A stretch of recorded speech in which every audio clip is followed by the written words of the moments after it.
Hector. Brother Hector. Malmsteen. Yes. So today's topic in the After Hours Guitar Station After Hours is favorite albums from 1984. 1984, wow. Yeah, how cool is What that? a year. So I didn't get a chance to prepare because just my crazy schedule. But obviously I thought about Kiss Animalize, major album in 1984 for me. For sure, yeah. Van Halen's 1984. Yes. Right, obviously. Oh, yeah. I believe Shout at the Devil. Mm-hmm. I remember that was out. 1984, Yeah, that came out in 84. And so anyway, I didn't get a chance to really research, but those are three of the albums I immediately thought of. And I thought, oh my gosh, we could talk about that for certain. So, Pyromania, didn't Pyromania come out in 84, 83 or 84? Well, I think Pyromania was recorded throughout 1983, but because of the, all the things that happened, the accidents and everything, it officially came out in 84. Yeah. That's why you're Hector the Metal Detector. That's awesome. All right, well, cool. We'll count that too. So, man, what do you got? What are some of the albums you thought about? Oh, man, when you told me 1984, I was like, oh, 1984, so many songs. Well, I thought about, I thought about Iron Maiden, Power Slave. Oh, gosh, yes, Iron Maiden's Power Slave. I'm a Maiden fan, so Yeah. Iron Maiden, Power Slave. Time of the Ancient Mariner. Now, if I'm gonna go, I kind of tried to make it where it was just one song per band. Because if I was to go Iron Maiden, I'll be like, okay, well, Power Slave, Round the Ancient Mariner, Aces High, Yeah, of course, yeah, that's the album. But Yeah. we can get into some of the songs. Exactly. Obviously. So I kind of thought, well, okay, I'll be fair and I'll just do one song per band. So I said, Iron Maiden, Power Slave. I thought about Quiet Riot, Condition Critical. Oh, that's right. I love that song. Yeah. Yes. I thought about let me see, Scorpions. I had a tough time with this because I was like either from Love at First Thing. So that was 84? That was 84. Dude. Yeah, for sure. So I was thinking about that album. Yeah, I love that album too. That album was amazing. Love that album. That's my favorite Scorpions. Absolutely. Would always be my favorite Scorpions. Yes. So you got you got Rock You Like a Hurricane, and you got Big City Nights. I picked Big City Nights because man, that song has always been so special to me. It's just a great song. But like I said, we could go. Are you talking about the video? Or are you talking about No, I'm not talking about the video. No. I was curious. You were talking about the video. Yeah, or no. song. I'm talking about the song itself. Yeah, it's a great song, so we can really He's go. talking about the video. Yeah, I'm talking about the video. But yeah, we could go. I mean, as far as like the video and I'm talking just trying to concentrate on the music. Yeah, Big City Nights was just. That song was just too like awesome. Dude, I mean, that's I don't mean to stop you, man, but I gotta tell you, Still Loving You is epic. And then that was my first concert without the parents, and nobody, it was my buddy Tom Hoffman, but I wasn't, I didn't have any parental supervision or adult supervision, so to say. So, so the Scorpions and Bon Jovi was opening. And nobody knew who Bon Jovi was. Yeah. But I think I may have told you the story, but I'll say it for the heck, just for this. So nobody knew who Bon Jovi was, right? And I really dug them. I mean, I got the first album. I really, really was into Bon Jovi. They were not a girl band at that point. They were just a cool hard rock band. And I had read in Rip magazine that they were touring with Kiss in Japan. Well, if you know anything about me, you know I'm a big Kiss fan. So with that, I said, I walked backstage, not thinking anything of it, and I just walked back there, and when I saw the guys, they were standing on the side of the stage for probably about 15 minutes before the show started. And so I just walked over, and I was like, hey guys. They were like, hey, what's happening? Because nobody was talking to them. And I said, man, I read in Rip magazine, you guys tour with Kiss. I said, what was it like? Because I always wanted to go to Japan too. So I was like, what was it like in Japan? And they were like, oh man, it was great. And I said, how was Kiss? And they were like, they were awesome. And so it was really cool. And they had toured with some buddies of mine in 38 Special, which that's a whole nother story. But so I sat there with them and we talked, and this big giant bodyguard guy, security guard was looking at him like, who is this little kid over here talking to these guys, right? Yeah. He must be along, right? So I kept looking at him like, why is he staring at me? And so anyway, we're talking. True story. All this is 100% true. And everybody was super cool. Richie Sambora, John Bon Jovi, all of them. The whole band was there. And so anyway, the keyboard player, David Bryant, he had a brace on. Yeah. And so on the side of the stage, this isn't in a dressing room, this is on the side of the stage. And they had a big gate up there where people couldn't get in unless you or me and was oblivious to the fact you weren't supposed to be there. So they actually hoisted him up. They were trying to get these spandex over his brace to go on stage. I can only imagine. It's a true story. Yeah. Absolutely 100% true. So anyway, so then they're hoisting him like this, and he's got his hands on their shoulder, and they're like, don't drop me, don't drop me. They're like, get in there, get in there. So they put him in these spandex pants, and he hobbles on the stage, and they're like, well, man, sorry guys, sorry buddy, but we gotta go. We got a gig to do. And I was like, oh, okay. And I said, I believe it was somebody in the Scorpions' birthday or something. So I said, tell so-and-so happy birthday or whatever the deal was. I don't remember. And so the big bouncer guy kept staring at me. And then anyway, they go on there and they're about to announce him, and the curtain's about to drop, and I see him getting ready. I'm like, oh, cool, man. I'm standing around the side of the stage, right? And, right, not on the top part, but down there. And this big guy comes walking over and he goes, hey, do you have a pass? And I was like, huh? They said, are you supposed to be back here? And I was like, I don't know. And he's like, get out of here. Oh, my God. And so I got to watch Bon Jovi kill it. They won the crowd over. They really did. I mean, people, when they announced them, it was a little flicker of applause. It wasn't a big to-do. Really, people didn't really know who they were. But when they left, when they got off the stage, they had won the band had won the audience over. And the Scorpions came out, worldwide live, just amazing. Yeah. And just unbelievable. And that was my first concert. And that was super awesome. What a first concert. How cool is that? Wow. So I had to interject the cool story in this. Yeah. I mean, you're talking about 1984. That's where most of the best bands just had the best Ratt songs and Ratt. that's one of your favorites, right? Yeah, definitely. Wanted Man was probably the one song that I picked from there.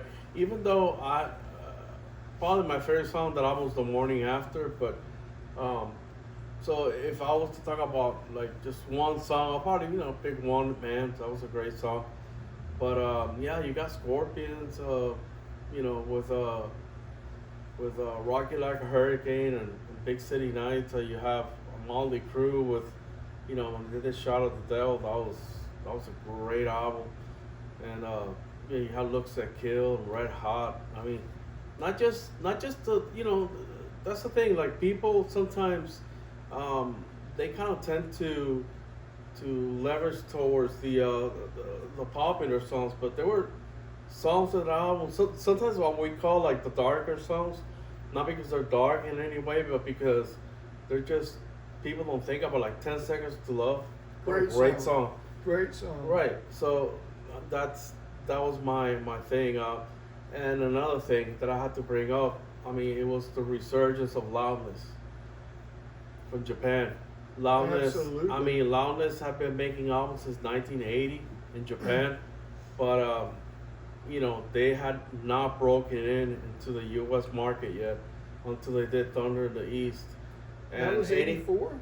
That was 1984, and I think, man. Exactly. Yeah, so it fits right into what we're talking about. Yes. And I'll say this, like when I first heard of these people, I was like, wow. Oh yeah. And later on, getting into the band more and more, I was like, before that, everything was obscure. Everything was the stuff that they had done. It was just like like I thought the band had never existed pre 1984, but yeah, they did the great song "Crazy Nights." I love it. Crazy Nights. Takasaki. I still don't know what ZMA means. MZA, oh, yeah. MZA. MZA. I still haven't got a clue. You know, and Malmsteen. I couldn't even tell you what I'm saying. Malmsteen zone always. Exactly, yeah. But you know what? Like I'll say this: with Loudness, the first time I saw it, it was, I saw the album and I saw on the back, just everything about it. And that first tour that they did with Motley Crue, when Motley Crue was touring for Theater of Pain, and there were so many stories about that I've heard on the internet about how humbly Loudness just really destroyed Motley Crue in that tour, but because they were just amazing. And these guys, if you ever heard them, you will. I mean, all four of these guys are just absolute monsters. They're monsters, Monsters. And I've always said it, and I know that this is a bold statement, but I stand by it. Definitely, Akira is the American, the Japanese Edward Van Halen. Oh yeah. Yeah, he was he was so proficient in tapping and doing everything else. This guy was amazing. I saw him recently on a video where he was playing with Steve Vai, and he was just kind of ripping him apart. But anyways, I mean, Akira is just amazing, and Loudness, Crazy Nights was one of those songs in '84, and just going back to Scorpions, what we're saying about Scorpions, I would say Big City Nights, and then you got Twisted Sister, 1984, Stay Hungry. That's right. Such an awesome. Stay hungry. Stay Hungry. I was kind of between that song and I Wanna Rock. Those are the first. What about The Price? The Price. Wow, that's such a great song. Yeah, it's such a great song. See, I relate to that because he's talking about the price you pay for trying to, be a professional musician, and he's talking about the price you pay, and I believe that's what he's talking about. Yeah. Because it equates to, certainly the pay, the dues that you pay on the road, or just trying to get to the road, or when you're a kid, like us, man, we were selling tickets at our high schools and junior high schools, and trying to get your fellow classmates to come see you perform at a bingo hall or a women's Rotary Club. And I'm glad I did it. Loved every minute of it. Picketville Bingo Hall forever. But we did those things, and you're paying the price. You're slugging all your equipment around. You got to be in school the next morning, or that Monday, or whatever the case might be. Because if you're lucky enough to have a gig on a Thursday, well, Friday you're in school, and then once you start playing the clubs, there's no excuses. I mean, if you're one of those lower tier bands, you're on a Thursday. Yeah. You're not on a Friday, so you got to be in school, Friday morning. And my parents are like, look, you let anything slide with the school and you play no music. And I was like, hang on, time out. Exactly, yeah. And, like hearing just interviews with, these guys, like, just as an example, like Eddie Ojeda and JJ French, they're New Yorkers. They were born and raised in New York, and they know how tough it is over there in New York and everything. And they talked about how it was like so many bands in the circuit at that time, and they had a good number of lineup changes, but still they prevailed. And then they not only did they come out of that, I mean, because when they did Under the Blade, they had a nice solid a set of songs for that album and everything, and the album just went wild and people loved them. And so I mean, I have a lot of respect for Twisted Sister for really prevailing, because they played that New York scene, like they played it a lot, and they there was a lot of bands, like I said, a lot of bands at that time, but they came out of it. And well, I gotta say, the best thing about Twisted Sister you know, obviously people are going to think about the video. We're not going to take it, right? Yeah. But the best thing, absolutely, was Eddie's hot pink guitar with the bullseye. I wanted that guitar so bad, man. Hot fluorescent pink and black. That bullseye. Yeah. Oh, you yeah. know, and I know that single-handedly influenced Zach Wild to get a bullseye. You know that. Yeah. You know that. I'm sure. I'm He sure. had that. You know that. Yeah. Of course. Now he wears a Viking thing and all, but he's got a fluorescent pink bullseye guitar. I know Exactly. it. Yeah. I mean, I know it. That was, you know, I mean, Eddie Ojeda he always stood out. He was, I mean, he is a great player. So is JJ French. I mean, they went on. They did their thing, you know. And I think when you have a band that's, even if it could be an okay band, it could be a great band, it could be a band just waiting to burst out, which I think is the case with Twisted Sister. You have Tom Warman get his hands on it. I mean, it can't be anything but great. And that's what he did with Stay Hungry. He, you know, he not overshadowing You Can't Stop Rock and Roll, because that album was amazing. That's my favorite. Stuart Epps was the producer. Stuart Epps. That's my favorite. Yeah. Love for Suckers is that is my favorite. Well, you know, let me tell you, that's not 1984. Okay, let's not go into that. But I'll just say the key word is suckers. Well, for me personally, I don't know about you, but I've always loved those two albums the same. You Can't Stop Rock and Roll and Stay Hungry. Okay. Yeah. No, Stay Suckers, Hungry. man. We're gonna have to have a conversation about it. I mean, we're gonna have to have an intervention if that's the case.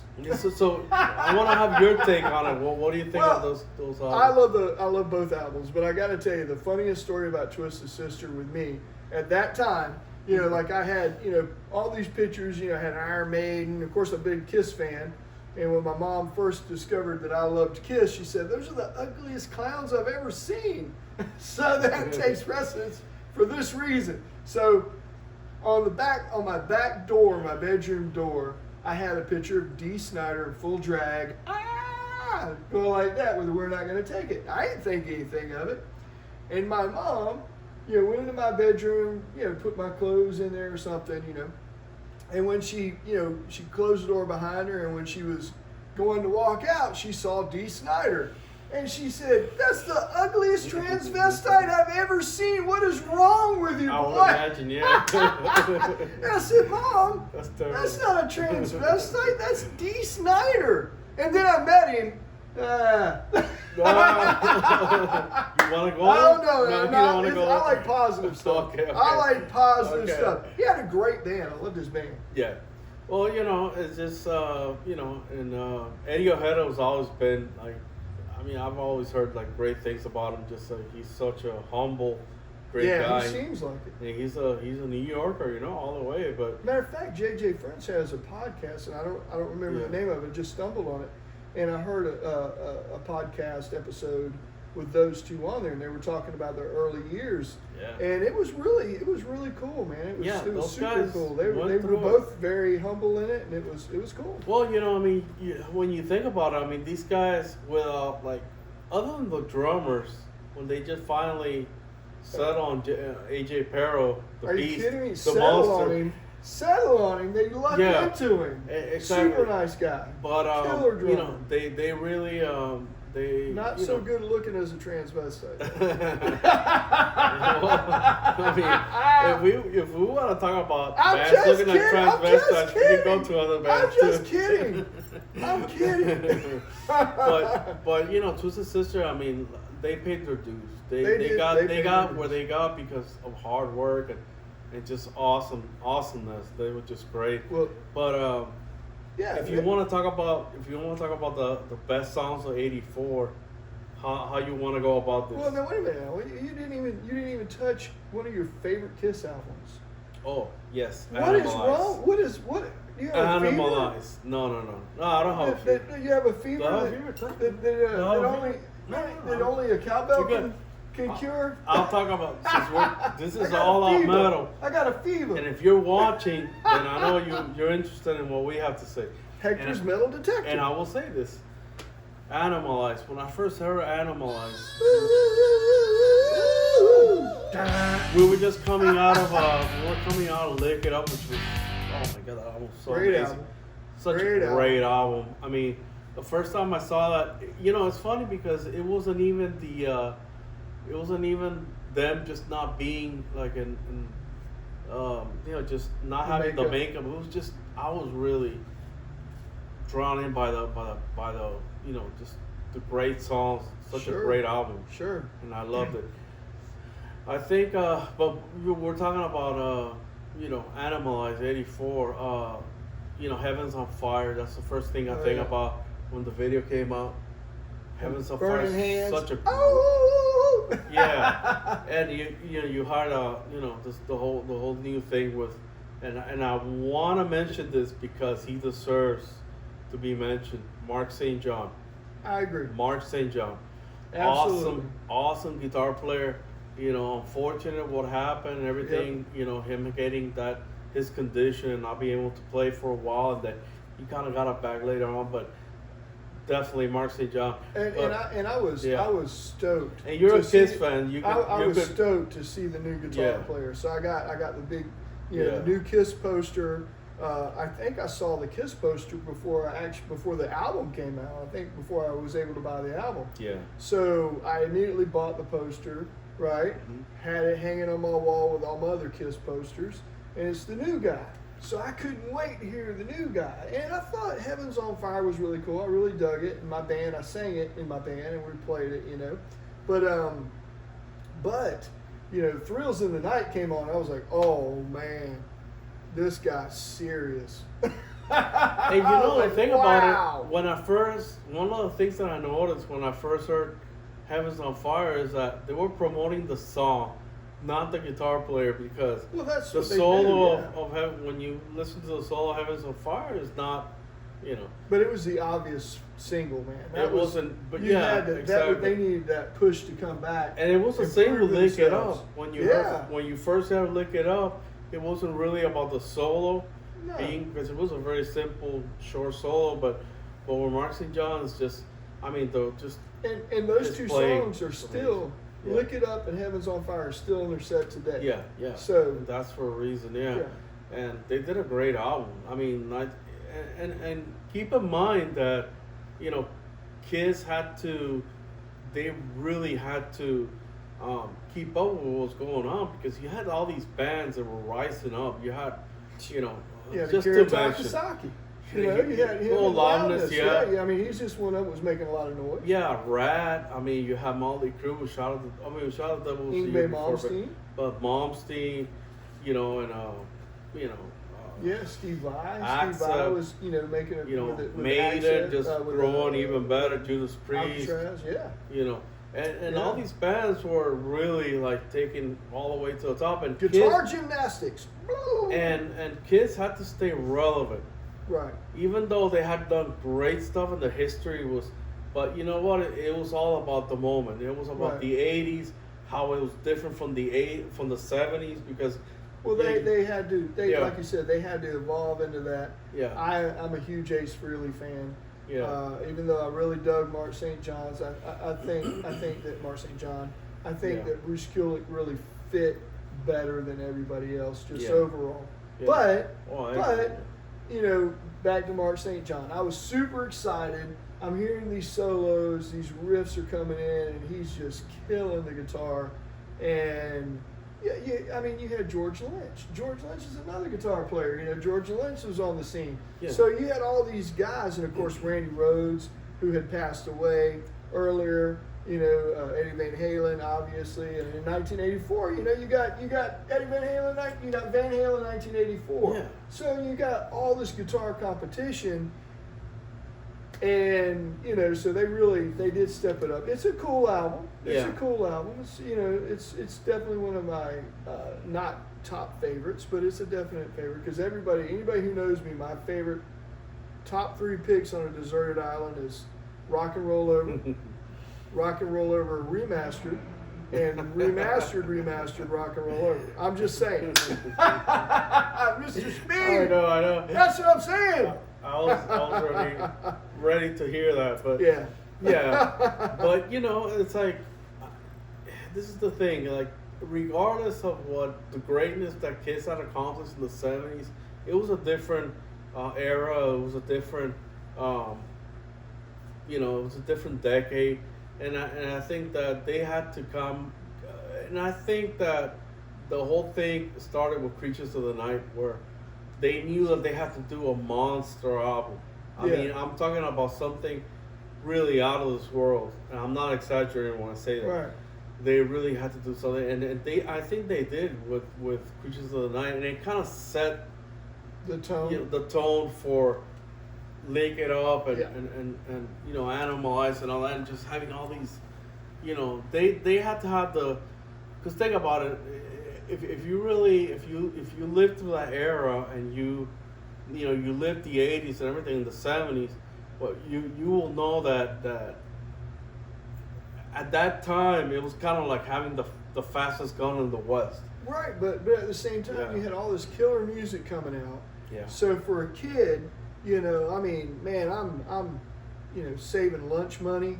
I'm doing everything I can to go buy used records, man, because I still love vinyl, and to this day, and I still have those vinyl. But I'd get cassettes when I had no choice really. But so you got, like, I know you're a big Van Halen fan. You got 1984, man. How can you not mention 1984? Oh, no, because I haven't had time. Well, it's only an hour show, man. What do you? No, I'm kidding. Well, I mean, you had 1983 when they did Women and Children First. That's my favorite Van Halen album. I'm sorry to hear that. No, I'm kidding. Well, I'm kidding. You had a great Van Halen album. They had to follow up. And, you would have never had guessed that was David Lee Roth's Farewell, because it's such a great album. Well, didn't it go number one? Was it number one? Yeah, it was number one for a long time. It was definitely top 10. It actually went over Michael Jackson's Thriller for a while. Yeah, it did. Pyromania. And it went over just Pyromania. got beat out by that, right? So, for anybody that had that question about, where's 80s metal going to go through? Maybe in the beginning of the decade you had Van Halen, just two of the many, but Van Halen, and you had Kiss, and you had all these people that were getting ready for the 80s. A slew of bands. Yeah, exactly. And I think Van Halen did that album was just amazing. It's awesome. Yeah. And it had all these keyboards, and people were kind of, I remember people criticized Dokken about, he's giving up keyboards, and he's doing this, he's doing that. I even heard things about when 5150 came out saying that, I'm talking about, this was way back. I remember people say, Van Halen gave up his guitar, and Sammy Hagar's going to be playing guitar. Yeah. And I'm like, no, that's not going to happen with Eddie. But, nope. And they did great albums, and stuff. Yeah. And 84 is such a big year. I mean, wait a minute. We got To Hold the Devil, right? 84? Yeah, but we got Queensryche? No, To Hold the Devil was 86. Oh yeah, no. That was Soldiers Under Command. Soldiers Under Command. 85, yeah. My buddy Robert Sweet. Oh yeah. So you got 1984, right? You got Soldiers Under Command, and I had to go get that, man. I actually saw that on E.T. I was walking in, and my mom was watching E.T. and I didn't even know what that was, Entertainment Tonight. And I just saw these guys in yellow and black in a van, like an old 70s van, and with like guns on it and stuff. And I heard this da da da da da, and I was like, "What is that?" Yeah, right.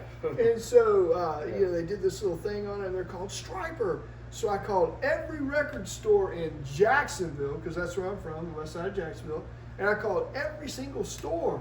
And there was a Christian bookstore near my house, not too terribly far, and I went there, and it was like $18.99 or something. In '84, That's like 3 times the amount of what records were at the That's time. a lot of money. So I was Used to like, be like $9.99. holy- I was like, Yeah. wow. But they were the only ones that had it, so I Yeah. bought it, right? Oh, And I was like, wow, man, $20 to a Yeah. kid was a lot of money. But it was well so worth it was it. well worth it. Yeah. Still got it, Robert. I still got it. Yeah. So Oh, anyway, yeah. I loved it, and so yeah, you got Soldiers Under Command.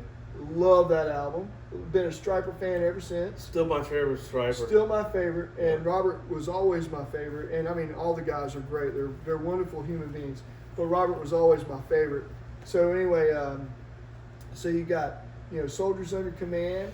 What else you got, man? We got in 1984. We have so many to pick from. Isn't Scorpions Love at First Sting? you named that? So what about Dokken? We haven't talked about Dokken. Yeah, you had Dokken doing Tooth and Nail. Yeah, Tooth and Nail. That came out with Tooth and Nail. That's the first song that came out. It's like, oh my gosh. When I heard the intro to the album and everything, and I was like, oh my god, who is this guy?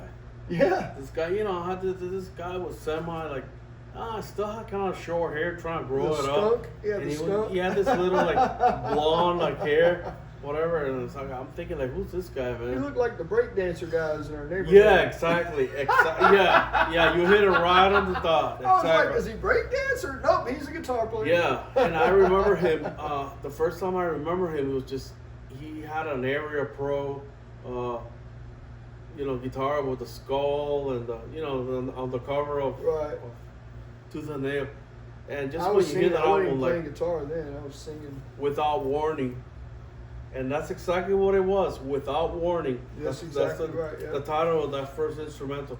Without Warning, and this guy's coming through, and he's just like, man, that guy, he's ready to be like the guitar hero of that time, that era. But everybody was fighting it out to be the guitar hero. We had a lot of reasons to pick up the guitar. Unless you lived in that era, you will never experience what it was, where marching out with Yngwie Malmsteen. I heard that. I was like, you got to be kidding me. You're talking about another level, huh?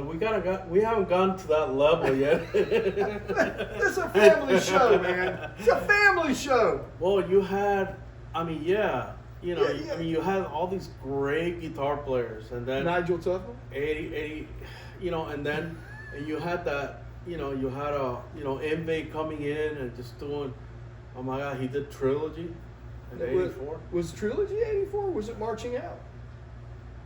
No, Marching Out '84 and Trilogy was '85. I heard Black Star was like, what? And when I heard that guy playing, I was like, wow, man. I know, man. Wow, what an amazing guitar player. And he went on to become one of my top 2-3 favorite guitar players ever. I mean, at that point, that was the second thing that influenced Zakk Wylde in becoming an actual Viking. Yeah, exactly. I am a Viking. And Jeff Scott Soto was awesome. But you Super cool dude, man. But you had a Awesome Puerto Rican singer He- singing about being my a Viking. he's one of my favorite Yngwie singers. Because Oh, Joe yeah. Lynn Turner, man. Yeah, I love Joe Joe Lynn Lynn Turner. Turner. Super, super cool Me dude. personally, like, Great singer. But they're both Yeah. super cool dudes, and they're both super great singers, yeah, they're man. both of them are I great. mean, Joe Lynn Turner, man. Yeah. What a class act. But then again, Jeff Scott Soto, total class act. Yeah. Total class act. Yeah. They both, Yeah. they're different singers, but Oh, they yeah. both are amazing. Yeah. They should both sing for Yngwie at the same time. Oh my God, you imagine that? Just kind of have like a Everybody be like, who's that combination. guitar player guy? What is he? I don't get it. What is it? These amazing singers. Yeah, a great musician.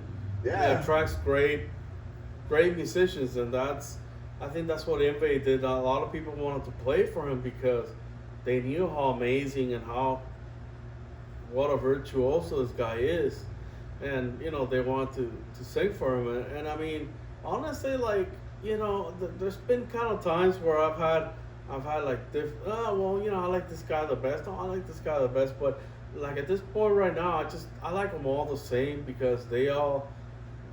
Jessica Soto and Joe Lynn Turner, they did such a great job, and their albums were amazing, and I think it was just awesome. '84 was such a really deep year when it came to heavy metal. Just so many bands. Think about it. Think about it like this.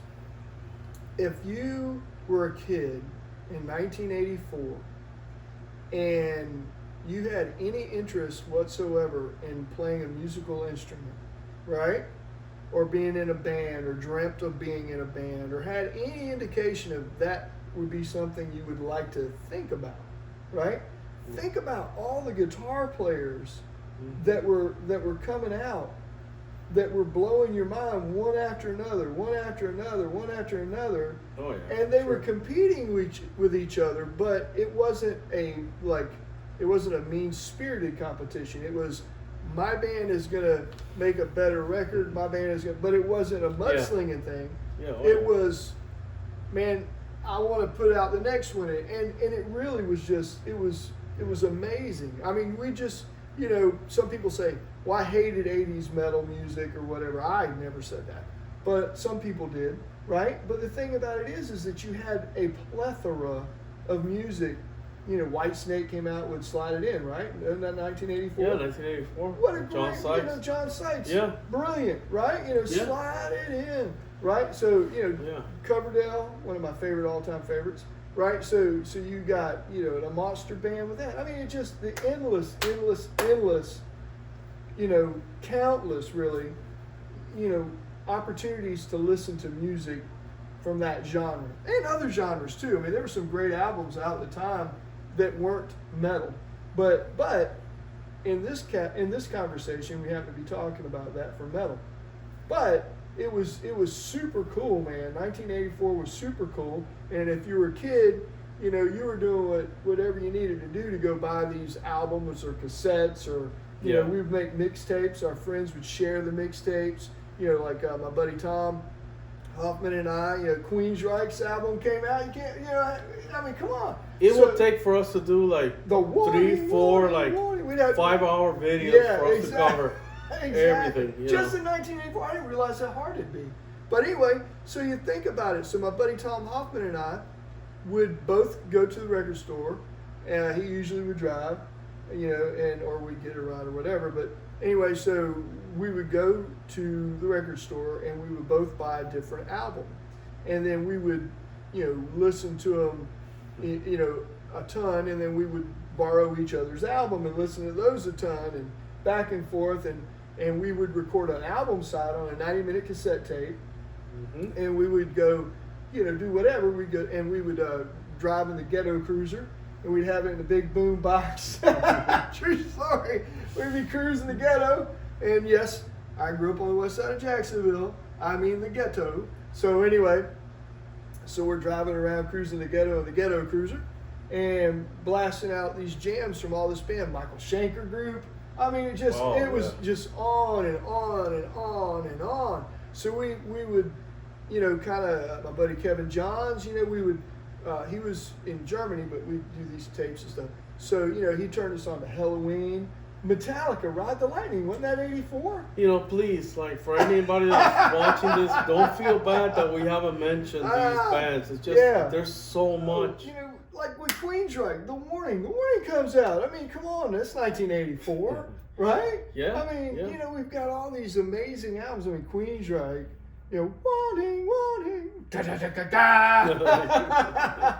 I mean, Take Hold of the Flame, seriously? Yeah. Man, I was trying to shatter glass like that commercial because of the Take Hold of the Flame.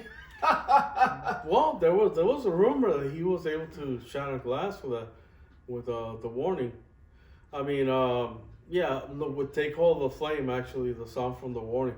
Yeah, The Warning is another one of those albums.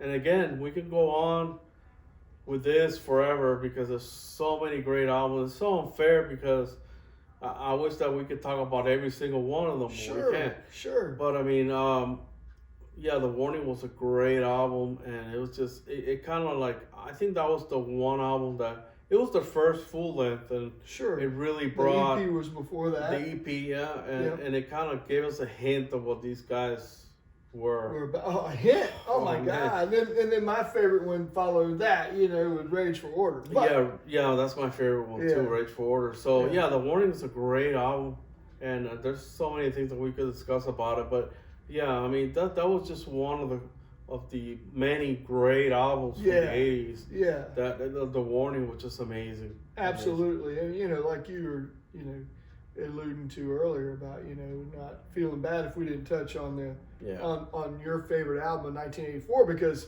I mean we'd be here like a week and a half. Yeah. But you know, we'll touch on it. Yeah, this is our pilot episode, man. This is Hector's Metal Detector with special guest Curt Towne. Yeah. Woo! Oh yeah. So anyway, man, you know, it's a blast, but you know, I appreciate you letting me come in on your show, man. Thank you so much. Your show. No, your show.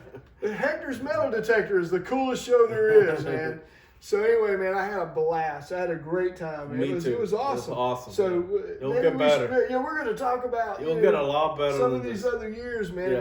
Maybe pick just like maybe an album for one segment. Yeah, we or could do maybe that and like just two, kind of and then concentrate just on like it. go on it, you know. Just let us let know us what you want. Let us know what Yeah. you like. If you want us to just concentrate on certain things, maybe an That's album, right. the players, everybody whoever's playing the album, Right. a band. Just let us know and we'll make it happen. We can't leave without discussing that the greatest influence of all of those guitar players, by far, bar none, Eddie Van Halen. No, Nigel Tufnell. What? Nigel Tufnell. Spinal Tap. No. Absolutely, 1984.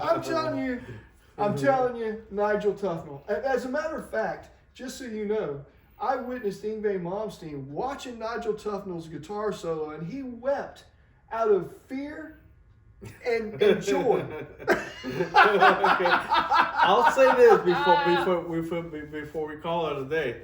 Now, this is where we have the little Randy Rhoads, Eddie Van Halen. No, Randy Rhoads. Eddie Van Halen. Randy Rhoads. I'm telling you, Randy Rhoads. We'll see. We'll see. Hands see what down, they have to say about it. Hands down, I agree with me. Yeah,